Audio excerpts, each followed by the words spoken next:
शान्ताकारं भुजगशयनं पद्मनाभं सुरेशं विश्वाधारं गगनसदृशं मेघवर्णं शुभांगं लक्ष्मीकान्तं कमलनयनं योगिविरध्यानगम्यं वन्दे विष्णुं भवभयहरं सर्वलोकैकनाथं।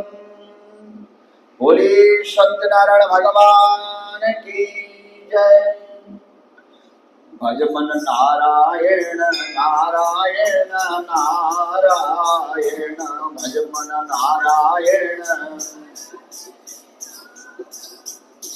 श्रीमन नारायण नारायण नारायण, श्रीमन नारायण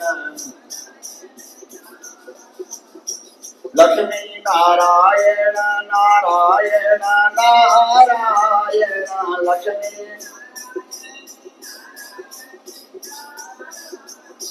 लक्ष्मी नारायण नारायण नारायण, लक्ष्मी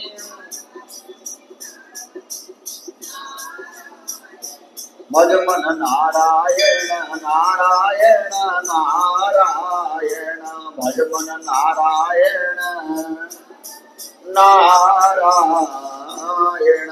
बोली सत्यनारायण भगवान की जय। प्रथम अध्याय का श्रवण करते ही एक समय की बात है, नैमिषारण्य क्षेत्र में 88,000 शौनकादि ऋषि मुनियों ने श्री सुत जी महाराज से पूछा, हे प्रभु, इस कलयुग में वेद विद्या से रहित मनुष्यों को भगवान की भक्ति किस प्रकार मिलेगी तथा उनका उद्धार कैसे होगा।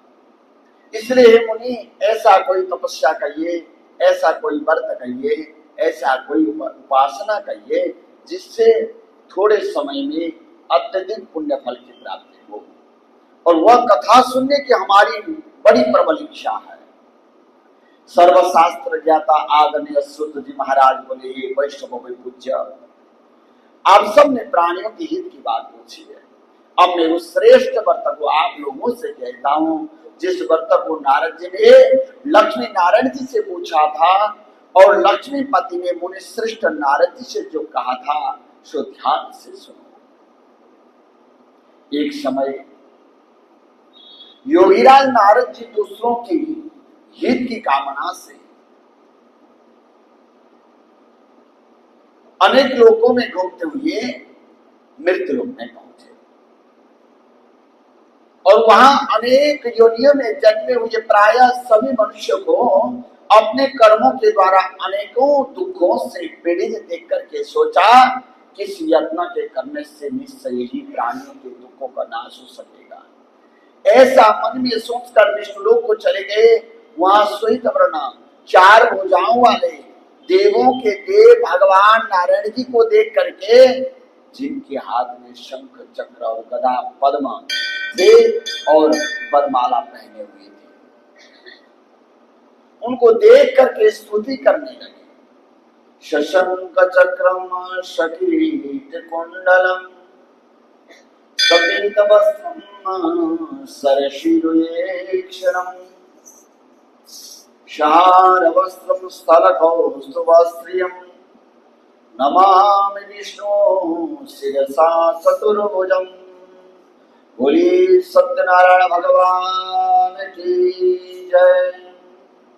नारद जी ने प्रार्थना किया भगवान से, प्रभु आप अत्यंत शक्ति से संपन्न हैं, मन तथा वाणी भी आपको नहीं पा सकती, आपका आदि मध्य और अंत भी नहीं है, निर्गुण स्वरूप, सृष्टि की आदि भूति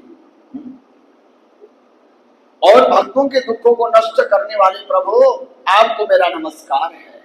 नारद जी से इस प्रकार की स्तुति सुनने के बाद विष्णु भगवान जी बोले, हे मुनि श्रेष्ठ, आपके मन में क्या है, आपका किस कार्य के लिए यहाँ पर आगमन हुआ है, निसंकोच कहो। तब नारद मुनि बोले, मृत्युलोक में संपूर्ण मनुष्यों को संपूर्ण मनुष्य जो अनेक योनियों में पैदा हुए,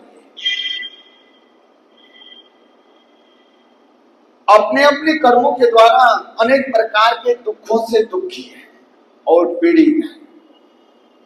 हे नाथ, मुझ पर दया रखते हो तो बतलाइए कि उन मनुष्यों के संपूर्ण दुख थोड़े से प्रयत्न से कैसे दूर हो सकते हैं। श्री भगवान जी बोले, हे नारद, मनुष्य की भलाई के लिए तुमने बहुत अच्छा प्रश्न किया। जिस कार्य की करने से मनुष्य मोह से छूट जाता है, वो मैं कहता हूँ सुनो, बहुत पुण्य देने वाला, स्वर्ग तथा मृत्यु लोक दोनों में दुर्लभ एक उत्तम व्रत है। आज मैं प्रेम बस होकर तुमसे कहता हूँ, सत्यनारायण भगवान का यह व्रत अच्छी तरह विधि पूर्वक करके मनुष्य आयु पर्यंत यहाँ सुख होकर मरने पर मोक्ष को प्राप्त होता है। श्री भगवान जी के वचन सुनकर नारद मुनि बोले कि उस व्रत का क्या फल है प्रभु, क्या विधान है, और किसने यह व्रत किया और किस दिन यह व्रत करना चाहिए, विस्तार से कहिए। भगवान बोले, दुख सुख आदि को दूर करने वाला, धन धान्य को बढ़ाने वाला, सौभाग्य तथा संतान को देने वाला यह व्रत संपूर्ण स्थानों पर विजयी प्रदान करने वाला है। यह कब कर सकते हैं? बोले, भक्ति और श्रद्धा के साथ या तो किसी भी दिन कर सकते हैं, और भक्ति और श्रद्धा के साथ किसी भी दिन मनुष्य भगवान सत्यनारायण जी की प्रातः काल के समय ब्राह्मण और बंधुओं के साथ धर्म परायण होकर के पूजा करें।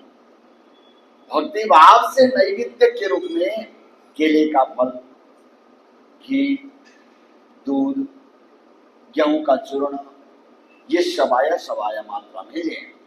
गेहूं के अभाव में बोले साथी का चूर्ण, शक्कर तथा गुड़ लें और संपूर्ण भक्षण योग्य पदार्थ जमा करा के भगवान को अर्पण करें तथा बंधु से ब्राह्मणों को भोजन कराएं। उसके बाद सही भोजन करें, नृत्य भजन आदि का आचरण करके सत्यनारायण भगवान के शरण करते हुए समय व्यतीत करें। बोले, इस तरह व्रत करने पर मनुष्य की इच्छा निश्चय पूरी होती है। विशेष करके कली काल में भूमि पर मोक्ष का यही एक सरल उपाय है। इति श्री स्कंद पुराणे रेवा खंडे श्री सत्यनारायण व्रत कथा प्रथम अध्याय समाप्त।